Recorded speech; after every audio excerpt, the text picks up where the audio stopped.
Hi, I'm a higher ed social media manager and I have a confession.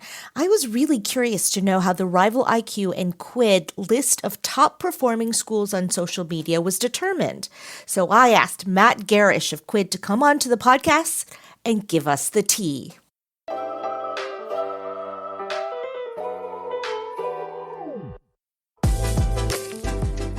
Welcome to Confessions of a Higher Ed Social Media Manager. I'm Jenny Li Fowler, award-winning social media professional, author, and podcast host, and a recognized voice across the social media marketing industry. Social media managers are navigating the wild, ever-changing world of higher ed communications, and I'm here to share the real stories and lessons behind the posts. Each episode explores the challenges, strategies, and untold moments that come with running social media accounts in today's digital landscape. Let's get into it.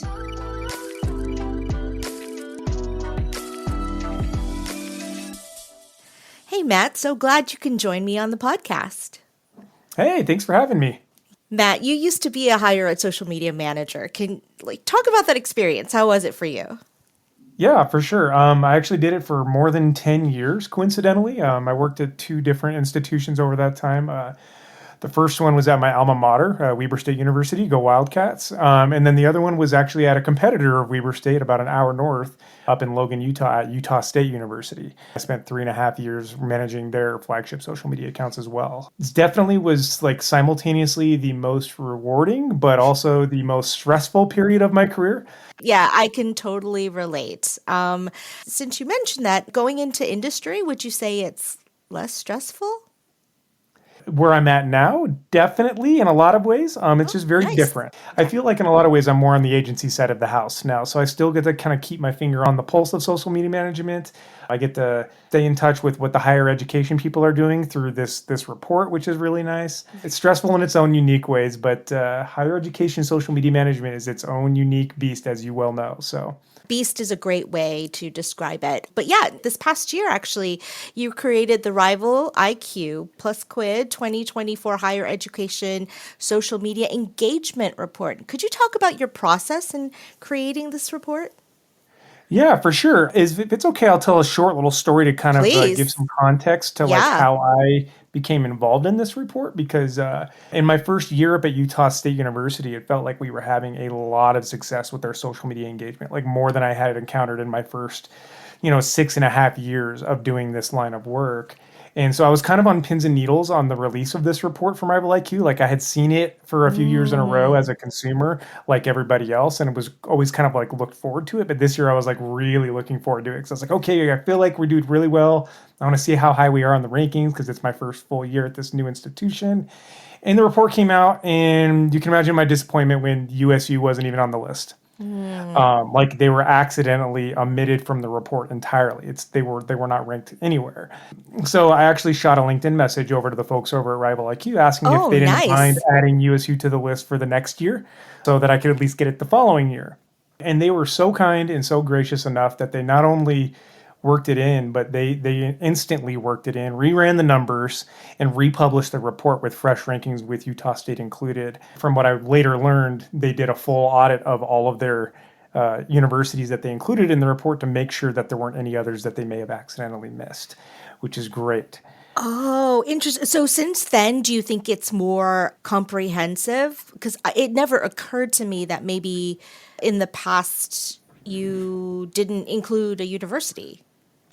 Yeah, well, I never thought that it was missing either because, like, at my previous institution, they were always on there, and it was a much smaller school. So I think it was just a one really strange coincidence and an honest mistake. We every year now we vet this report pretty closely to double check to make sure we're not missing anybody if anything's changed. Sure. But it was funny because when they republished it, then USU was ranked really high on the rankings. Like we were number 7 overall. I think we were tied with Texas A&M, so like another Aggie school, which was another really weird coincidence. Nice. No, Yeah. but nice. And that's a great story. Thank you. And it's also a reminder to check in with people. Don't just, take things at face value. If something feels funny, just shoot a Mhm. note to someone and say, hey, can you double check this, right? It doesn't hurt.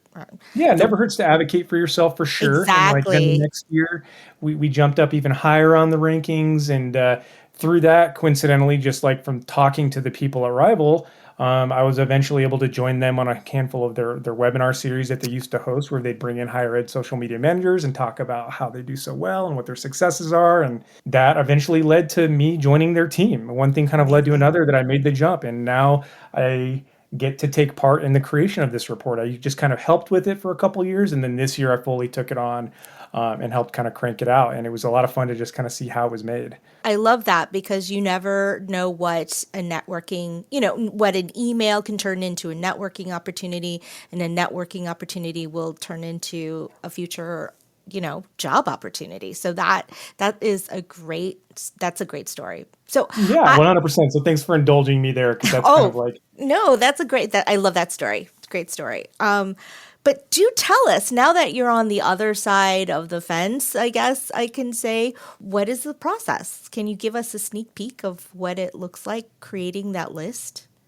for sure. So the list, I mean, is pretty much, it's the same every year. Like I said, we vet it now to double check to make sure there haven't been any moves from like schools moving from D1 to D2 or vice versa. We do get a lot of requests for D3. Like I know you're a MIT person. I am D3. Yes, it's true. I wasn't going to bring it up. We get to add D3 to the report. Because now that you mention it, I'm always like, oh man, it would be interesting to see where we fall. But yes, I totally get it. It's a lot of work as it is, I'm sure. And my recollection is that when they initially started this report back in 2016, they organized it by Division One, based off of simplicity. I know that's kind of like an athletics-based measurement, Right. to categorize it that way, but like we know there's so many different types of higher education institutions, and just for simplicity's sake, that's how they kind of categorized it. And that's just kind of how we ran with it year over year to make sure that there's consistency with the rankings as in terms of who moved up and down every year. That makes sense. But you're gauging it primarily on engagement. Is that right? Yeah, so we could talk a little bit about the what we measure and what the engagement rates Please. are. Yeah. For sure. So like we're looking at two separate rankings essentially here, the Division One schools and the Division Two schools. Yep. There's about 300 to 350 for each of those. So Okay. a lot of universities and colleges around the whole country, and it is focused on the U.S. only. Okay. We look at four primary social media channels, so Facebook, Instagram, TikTok, and Twitter, or X, or whatever we want to call it these Okay. days. Yep. And then we essentially combine two different metrics that have a weighted formula to establish these rankings. The first measurement is total engagements. We define engagement at Quid as any measurable interaction on a social media post. So that would be likes, comments, shares, favorites, retweets, reactions on Facebook, those kinds of things. Yeah. I like to call them the public interactions, right? Because it's all transparent and it's all public. Okay. Exactly.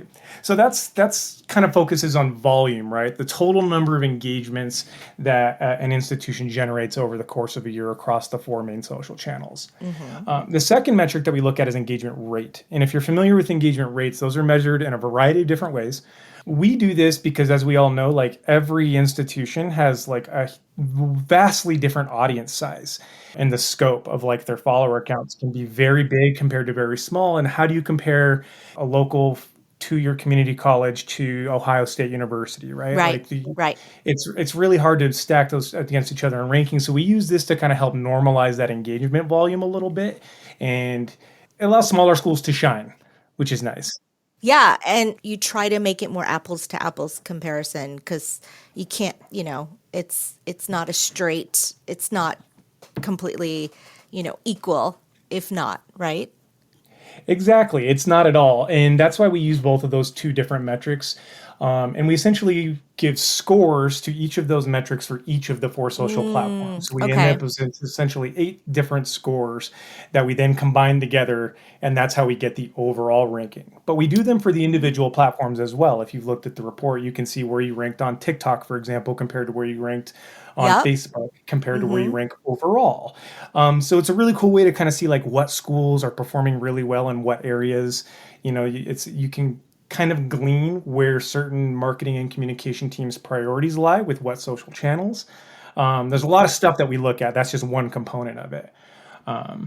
But generally speaking, by using the engagement rate, like it allows those small schools to shine, and it generates like great engagement volume in comparison to their follower counts, Right. which are much smaller, which is a much better indication of a good content strategy, even if you don't have like millions of engagements that some of the larger schools get. Yeah, I think that is so well said. Okay, so I love it. It's pretty straightforward. It's just sort of numbers and not like judgment, which I like, right? Because Yes. it makes it more clear and transparent. But what do you think sets some of the schools like listed in the report apart from the rest? Now, I know it's engagement and public interactions, but what do you think they're doing to, well, to make the list as opposed to, what are schools that aren't not on the list? Well, like, what do you think they're missing or lacking? I mean, this is my favorite part of doing this report is actually digging into the posts themselves and looking at the trends to see Mm, what the top performing schools are actually doing. And we use Quid software, RivalIQ, to kind of to determine what this is. And this is where we write our blog and we write the summaries and the reports and we highlight the top schools and we point out the cool things that they're doing that are driving these numbers. We see some slight differences every year, but overall, a lot of things do stay pretty consistent. Schools and universities that really lean into their strengths but don't feel the need to kind of be all things to all people all the time, they tend to do really well. okay. And I know you're aware of like politically internally that's a hard battle that social media managers have to fight to meet the needs of all the variety of stakeholders they have. But I like what you're saying. It probably means that they're staying in their lane. They're doing what's key, what they're known for, or what their culture is known for, and they're not really chasing after every trend. Like that's sort of what it says to me. Is that in line, or am I off Absolutely. base? Okay. Absolutely, but we do still see some schools that have a lot of success just doing that trend chasing, like you've mentioned before. Right. If it's their thing, right? If For it's sure. it's yeah, that makes total sense. For sure. Yeah. Like, it's a really effective engagement strategy when you lean into just like one or two or even three social platforms that you do really, really well that meet your strategic goals for your institution. As we know that like, if you're trying to be all things to all people, it's a recipe that tends to open social media managers up to heightened levels of scrutiny and criticism, like both. Preach, Matt, Yep. preach. Yes, it's such an important message. And I Yeah. actually really, really liked what you said about just do like 3 or 4 social media channels really well instead of be in all of them and do them less than average, because that's not going to get anyone's attention. Oh, for sure. Like you can't make everybody happy all the time. And some of the schools that do it really well, like they just go hard on one or two platforms. Like there are schools in our top 10 on D1, like Mississippi State University, University of Miami at Florida, University of Georgia, that they dominate on like TikTok in particular. They go hard on TikTok. They don't ignore their other social channels, but you can clearly see that their content strategy is focused on one area and they do it really well. And it's rewarding for them, at least in terms of our rankings. They rank really high every year. Then you have schools like Miami University of Ohio, really strange coincidence, that they dominate in places like TikTok and Instagram, which is kind of like the perfect recipe for winning in our rankings because Mm, we weight Instagram and TikTok heavily in our report algorithm because those two interesting. generate the most total engagements in the higher ed industry as a whole. Let's take a quick pause for a word from our sponsor. Southeast Missouri State University needed to launch more targeted campaigns faster, yet they were bogged down by manual campaign builds, slow approvals, and vendor overload. With Element 451, they eliminated 5 vendor tools and gained marketing superpowers in one platform. They saw a 13% increase in applications, processed applications within 2 days, and achieved 33 to 35% email open rates. The impact? Personalized, automated campaigns running at scale without the drag. Ready to turn your next campaign around in hours and not weeks? Try an agent today at element451.com/agents. Interesting. Okay, so what are some of the particular things that the schools listed in the top 10 are doing well that we can all learn from? Yeah, I mean, I think that it's the obvious ones. The schools that rank the highest have high engagement volume paired with high engagement rates. Right, okay. It doesn't necessarily suit every school's posting strategy, though, because we usually do see astronomically higher engagement rates, especially on Instagram. and the schools that post like less frequently, for example, sometimes as little as like once per week. Oh, wait. Wow. We have to pause on that for a second. So it's not that, and I'm so glad you said this because I've been saying this as well, but just to be affirmed by someone, on the agency side, it's not the frequency and it's not that you have to be posting all the time, it's the quality of your posts. Is that right? Yes, it's the schools that can adequately balance their post frequency with their engagement rates and pivot and fine tune their strategy as they move along. Like if you find that you're posting more frequently, but your engagement rates are starting to suffer, maybe you take a step back and post slightly less frequency. And the schools that tend to find that perfect balance do really well. That's not to say that posting frequently is a bad thing. Like there's a school in D2 that we noticed this year, Texas Women's University. They post a Wow. ton on Instagram and they still maintain really high engagement rates. So it still Wow. works really well for them. Wow. So there's definitely not a silver bullet when it comes to strategy for this. It's more about just like not falling onto your crutches and doing the same Right. thing all the time. It's not a prerequisite. Like it's just that you can post less and be successful is sort of a lesson here because I think a lot of us always thought we had to feed the beast every hour and constantly, but now we're Mhm. finding that that's not necessarily the case. Yeah, 100%.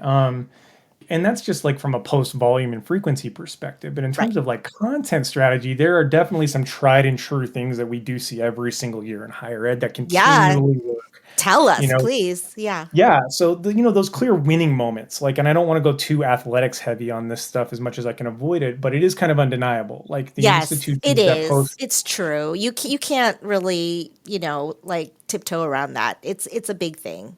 Yeah.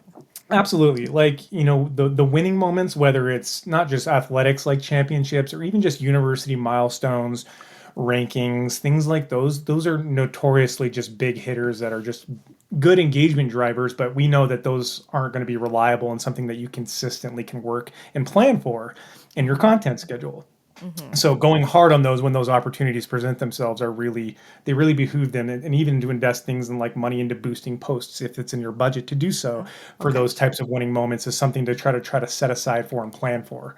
Oh, but Um, I like that. It's things that you are discovering that are doing well organically already. And if you have a budget you can or that you can plan for, maybe boost those posts that are already seeing success. Thank you for bringing that up. Like I always say, organic and paid should be working in conjunction with each other, not separate yeah. from each other. Yeah, and one other thing that does seem to deliver outsized engagement on average, and I don't think this is a mystery by any means, I'm not giving anything that's like new or earth-shattering, is that short form video right now. Like it's Mm. dominating, I think, as a whole in the social media industry entirely, but it's particularly relevant in higher ed. So TikTok videos, Instagram Reels, those are going to be the big hitters. Those are going to be your consistent engagement workhorses over the course of a year. We see schools like Oklahoma State, which has one of my personal favorite TikTok and Instagram reels that they post Mm. all the time. They do it really, really well with their short form video. They kind of have like a masterclass template for that works really well for them. So go check out Oklahoma State. Oh, that's a great tip for a follow. And I do think it also like I think a lot of the flagship universities, at the institute level, the university level, are all doing vertical videos at this point. But I feel like a lot, maybe in the layer underneath, like at the school, department, lab, center, like a level. I don't think that they fully have embraced the vertical videos quite yet. So I think this is another reminder that they should get onto it because it doesn't even have to be long. In fact, a short video, short vertical Yeah, videos do really, really well. I think it's just sort of refocusing resources and focusing time to invest into vertical videos as opposed to maybe like long form written content. You know. absolutely. Like, and I know this is different because there's a perception that video always comes with a higher cost, especially for smaller schools that may have, more resource strapped budgets for video production. you can win with a 10-second video that's filmed on your phone, right? On your iPhone these days. Like, Yes, yes, yeah. it's such a great point to make. I mean, our team, all of our vertical videos are shot on a cell phone. I think it makes it Mhm. easier because then you don't have to convert or worry about any resizing or any of that. It's already in the format that you need it to be, and it makes the editing Absolutely. easier, I think. Yeah. And it also caters towards tone. Like we've noticed increasingly over the years that like students and young alumni audiences in particular, they really crave that content that feels student authored. Like obviously it's coming from like a central marketing office of some kind, but if you have a tone or a voice that feels like you're being spoken to by a fellow student instead of like the company or the brand, it tends Mhm. to do really well. And that dovetails with that short form video, like the concept of just like a student filming a short video on their phone Yeah. and then it's posted on the university's TikTok account. Yeah. Yep. We see that I really well in D2 schools. They do that one thing consistently better than a lot of the D1 schools. That's a trend we've Oh, noticed. So, like watching, interesting. yeah. Do you think it's because they're tapping into their student or student creators a little bit more, or why do you think that is? My hunch is that it's a little bit of that, in addition to the fact that it's just they're going to have smaller marketing and communications offices and teams that don't necessarily have full blown video production dedicated professionals, Yeah, and they're probably just closer in touch with their students in general because they tend to have smaller student bodies. that is fair. Yeah, that's a Yeah. good observation. Washburn University was one that we saw this year in particular that has like a lot of great examples of content that kind of mixed student life with a little bit of humor and snark, Hmm. occasionally even like rivalry banter with other schools on places like Twitter for the institutions who are still using Twitter, or X, I should say. Those are good ones. When you can tap into a friendly banter of back and forth with a rival peer school and do it well, I think it's so good. The content can be so good. So yeah, in addition to the short form video, mascots and pets, like those are always winners in this report every single year, and that's part of the reason why South Carolina's been number one for a couple years in a row. They go so hard with their mascot Cocky and a lot of their content, and people just eat it up.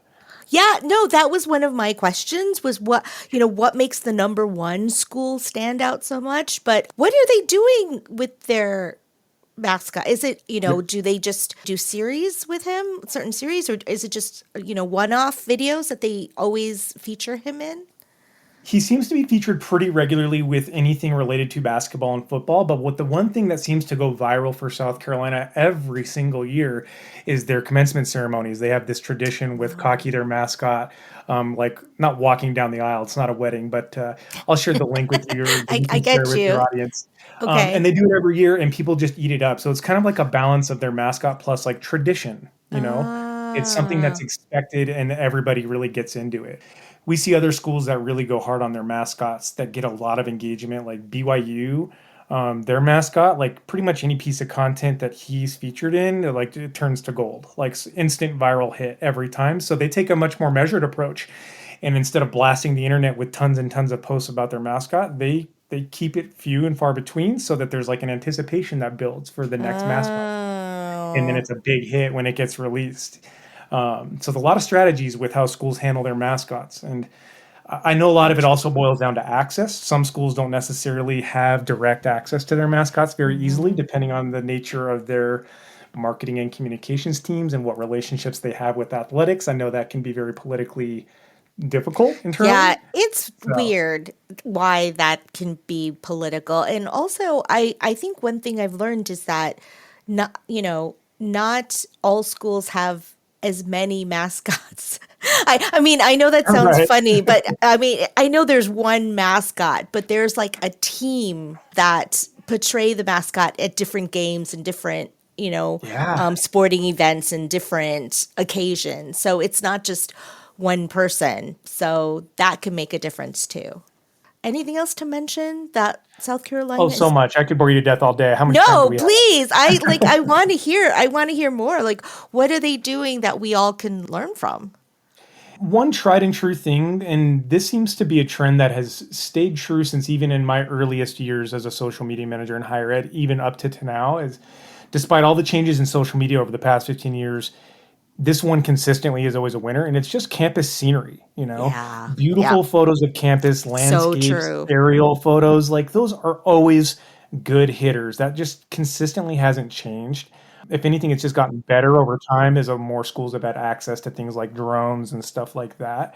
But it really just seems to tap into that young alumni, even older alumni nostalgia.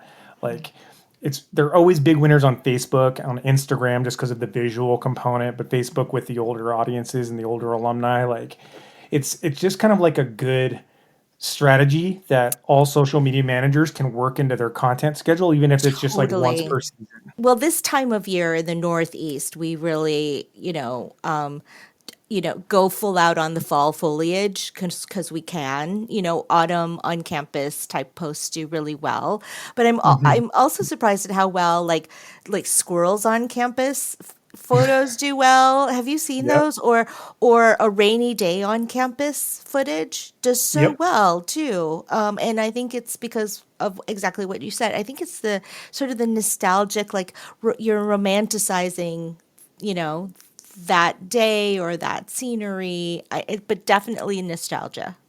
For sure. I wholeheartedly agree. And I think it kind of taps into some of the beauty of social media that has gotten lost in digital space over the past 10 years or so, ever since, there's just a lot of negativity out there. And anytime people have the opportunity to engage with something that's positive and simple, that is taps into something close to home for them, like there's something powerful about that, as simple as the idea of the post itself might be. So, so true. I like that you mentioned it's something simple that harkens back to the early days of social when you could just post a beautiful image of campus on an image driven platform. Mhm. And just that does really well. Is there something that I didn't ask you about the process or the rankings, the report that you would like to share? There's a lot. I mean, I hate to keep going back to the elephant in the room with athletics, but I mean, that is such a big Hmm. content driver for so many schools. Yeah. University of Iowa, they were number one in the D1 rankings with us for like 5 or 6 consecutive years, and they had a very athletics driven content strategy, even though it was coming from their flagship accounts for the institution. Mm-hmm. Okay. Okay.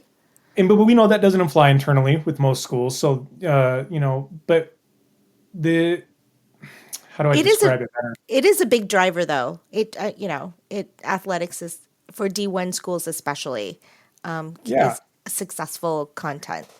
Absolutely. I mean, Vanderbilt University, we noticed a very measurable change and a shift in their content strategy this year that went more athletics focused, and they jumped 160 spots in the rankings this year. Like they just vaulted up the rankings with this big wholesale shift in their Holy content moly. strategy that we could see. Internally, I'd love to know what the thought process was there, but that was just one observation that we made. Yeah, that's pretty hard to ignore. And then the other thing is just viral posts. And it's easy to say, yeah, create a viral post. Like that's what everybody internally is always telling social media managers to do that. Go create a viral post. But anytime that happens, especially with the Division 2 schools, right, that have the much smaller audience sizes, that can drastically shift where they fall on our rankings on a given year. And can you Um, define, like, what do you define as viral post? So the way I see it is anything that has outsized engagement volume compared to what your typical average is. So it is a relative metric, right? There's not Yeah. like a minimum threshold of engagements you have to get. So like, when I see St. Martin's University publish a TikTok video that gets a 500,000 engagements, that's Yeah. definitely a viral post for any standard, in my opinion, but definitely for a TikTok account that probably only has a few thousand or maybe 10,000 followers. I don't know exactly what their follower count is off Yeah, the top of yeah, my head. yeah. We Those are saw big that. numbers for sure. And we saw that with a lot of schools this year, like especially in D2. Schools like Chico State and St. Martin's University had a bunch of posts. Washburn, who I already mentioned. University of Tampa had a whole bunch of viral TikTok posts. I don't know what they were doing over there because they seem to have the recipe for viral posts because they had like 6 of them this year. What did the viral posts have in common? Do you remember? Yes, they're student authored, 100%. So Oh, they tap okay. into kind of like memes of student life, like jokes, for lack of a better term. Okay. Um, So very much focused on just kind of student life, like the comical side of student life, or the irony or the struggle of student life even. Like that's definitely the vibe that they had in theirs. And we see that a lot. That's another successful short form video tactic. Wow, amazing. Well, Matt, you have just been like a wealth of knowledge and ideas for content, but I can't let you go without asking you one last question. What is your confession? My confession would have to be that I don't really use social media on a personal level anymore. So you don't miss it. Well, I do and I don't, but like other than LinkedIn and occasionally like posting an update on Facebook for like my extended family around the country, I pretty much was able to step away from regularly using TikTok and Instagram and Twitter for personal use. I pretty much just use it for any of my freelance social media clients that I work with. But that's kind of why I've enjoyed doing this report now, because it gives me an opportunity to kind of like dive through it and get this like objective third party 30,000 foot overview of everything, considering I haven't been immersed in it full time like all of social media professionals always are, because they're not only doing it 40 hours a week, they're doing it 80 hours a week. It's so true. And it's so lovely to hear that you can actually stop scrolling at home. I love hearing that. Well, Matt, thanks again for taking time for us to share the report, the process behind it, and give us a sneak into what goes on in making it. Thank you so much. Yeah, thank you for having me. It was a lot of fun. Thanks for listening to Confessions of a Higher Ed Social Media Manager. This show is a proud member of the Enrollify network, home to Higher Ed's largest collection of podcasts. Enrollify is where higher ed goes to grow, so be sure to check out our other podcasts, webinars, video clips, blogs, and more. Visit Enrollify.org and subscribe for all the latest details and content drops directly to your inbox. Enrollify is brought to you by Element 451, the digital workforce platform for higher ed. Learn more at element451.com.